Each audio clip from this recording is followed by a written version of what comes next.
आज आपण बनवते अंशूच्या टिफिनसाठी लापशी।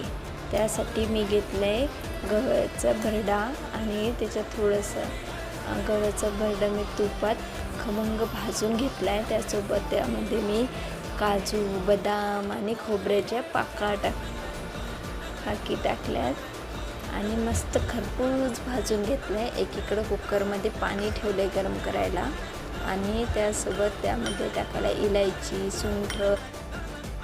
आता ते मस्त खरपूस छान भाजून झाले। आता ते कुकरमध्ये ठेवलेल्या पाण्यात ते सर्व टाकू आणि त्यामध्ये इलायची, सुंठ, जायफळ मिक्स करू। ते छान मिक्स झाल्यानंतर 1 वाटीभर साखर टाकू आणि छान हलवून घेऊ।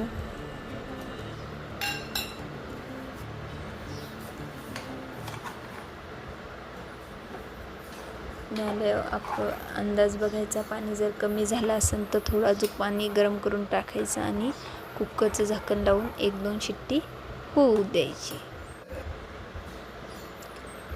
कुकरची शिट्टी झाली। हा तयार झाला अंशूचा डब्बा लापशी छान।